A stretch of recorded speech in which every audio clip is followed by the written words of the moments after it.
along with Stahl, scores! Set up, here's Suzuki, scores! In the series, empty net, Tyler Toffoli scores for the Toronto Maple Leafs, and the Montreal Canadiens are headed to Winnipeg for the second round of the Stanley Cup playoffs. So yeah, a 3-1 lead collapse was something that should have never happened. But at number 8, we have the most unheard of goalie playoff performance to ever happen. See, there are good games, and then there's what Jonas Korpisalo did, because the Blue Jackets found themselves in a game that was more like a marathon. I mean, the game went to a 5-overtime thriller, and in the middle of it all was Korpisalo, staring down the high-powered Lightning offense, making save after save after save.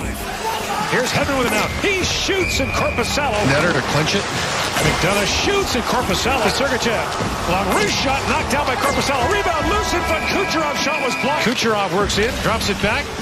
Sergachev and Kucherov, his shot goes back to the point. Sergachev winds and shoots. Korpisalo. Really wins it back to Hedman with a drive. 85 saves on 87 shots. A new record for most saves in a single game. A performance so rare, it transcended the sport. And so did Sean Avery's antics. Look, at number 7, Avery disgraced the game with a move so bad, it got banned on the spot. Now, Sean knew exactly how to push someone's buttons. And in one of the most infamous moments in NHL history, Avery thought he found a loophole to get goals. He literally parked directly in front of goalie Martin Brodeur and started trolling. After the point man, it's Yager.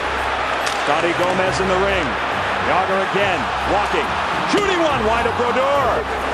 Played this way by Gomez. Brodeur was rattled. The NHL committee had to do something about this immediately. So the league introduced a new rule for the 2008-09 season known as the Sean Avery rule to make sure this rare move would never happen again. But at number 6, we have the rarest individual performance in NHL history, because Darryl Sittler went off for the most points by a player in a game. See, in 1976, the Toronto Maple Leafs captain went against Boston and did the impossible.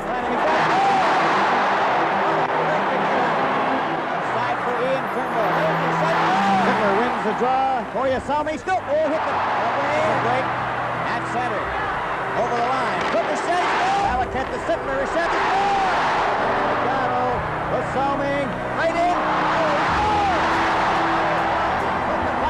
6 goals and 4 assists led Toronto to an 11-4 beatdown. A mind-blowing 10-point night shattered the previous NHL record of 8 points in a game, and no player in NHL history has matched it since. But at number 5, we've got one of the most insane season turnarounds in all of sports. See, the 2018-2019 St. Louis Blues sound like they were ripped straight out of a Hollywood script. See, by January, the Blues were sitting at the very bottom of the entire league. There were obviously really high expectations. Right when I got traded, looking at the team, I thought this is a team that can do it. We have the pieces for sure. And then it took a dip. Obviously, it was a big struggle that we had in the beginning. Morale was low, fans were ready for the next season, but no one could have predicted what was about to unfold, because out of nowhere, a change came. The Blues fired their head coach Mike Yeo and brought in Craig Berube. It was a move that seemed like a last-ditch effort to salvage a disappointing season, but little did they know, Berube was about to spark a revolution. The Blues suddenly started to click. Jordan Binnington, a rookie goaltender, turned into a brick wall.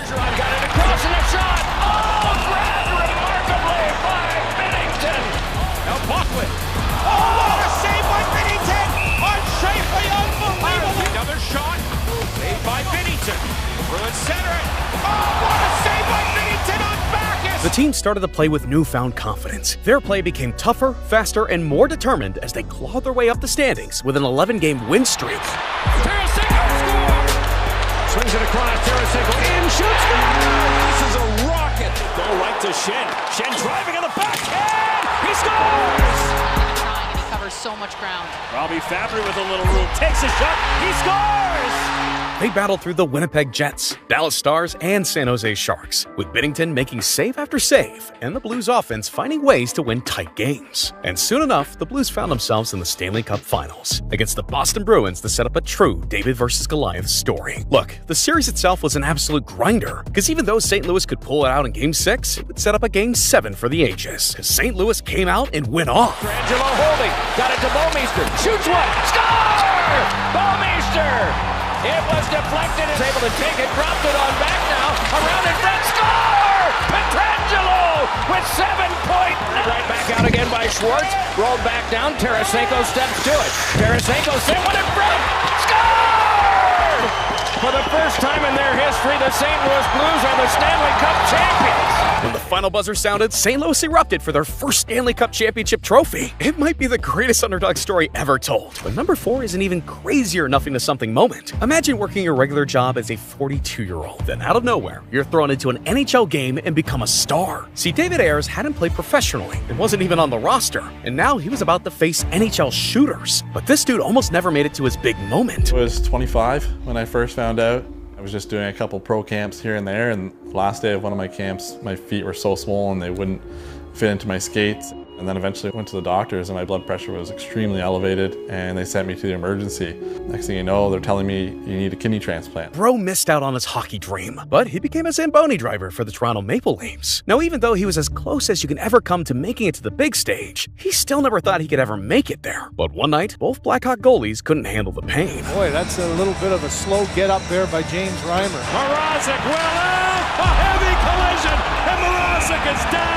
I'm sure every Hurricanes fan is thinking, is Mrazek okay? Those dudes were done, and the Hurricanes only had Ayres to save the day. But even the coach thought this was going to be a disaster. Quite honest, I always thought it was going to turn into probably a pretty ugly show. You know, it's tough to just all of a sudden roll out and you're in an NHL game. All the Carolina players that were there, they were all excited. They're like, yeah, let's go. They were awesome guys. And they just came down to me and they just kind of tapped me like, let's go, let's have fun. And just when he thought he was going to dominate, he was looking like a scrub. Turns, he shoots, he scores. Barry with a shot, knocked out, score. 2 quick goals quickly had him sweating, but then the dude locked in. Shot. Ayres with the save. Ayres makes a lovely save off Zach Hyman. Puck's up for grabs. Ayres is down and he snaps that into his glove. And David Ayres, I'm sure, can't believe what's happening to him right now. Ayres made 8 straight saves and left the Leafs shut down in the 3rd period. It helped Carolina win 6-3. Dude performed so well, he got a standing ovation. Not only did Ayres become the oldest goalie to ever win his NHL debut, but he also became an instant legend. However, now that we've hit the top 3, these moments are once in a lifetime. And we gotta talk about the most violent game ever. See, in 2004, the Philadelphia Flyers and Ottawa Senators decided to forget about the game and just started throwing hands. These teams already hated each other, but when Flyers forward Mark Recchi got into it with Ottawa's Martin Havlat, things boiled over fast. By the time the 3rd period rolled around, the tension was ready to explode. And then, boom, one hit led to another, and suddenly, the ice turned into a battlefield. Look out here.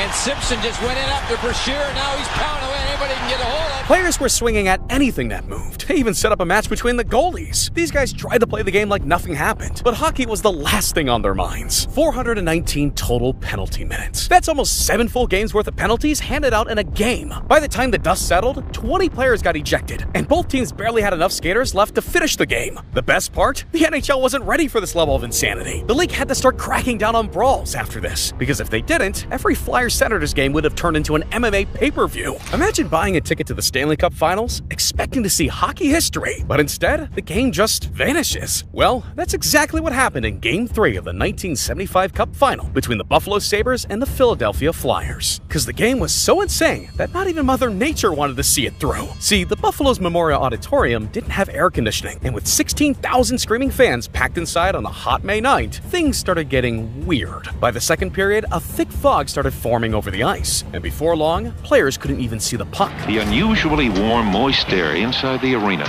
has deposited a blanket of heavy mist along the surface, and the action becomes a surrealistic, dreamlike ballet.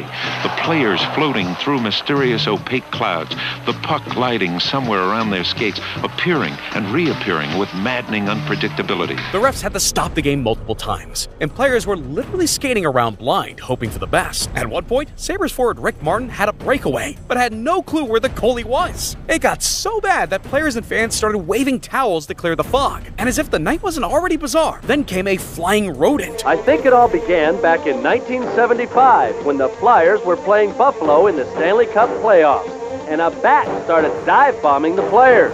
Well, one of the guys smacked it and killed it, and then the Flyers' Rick McLeish picked it up and dumped it.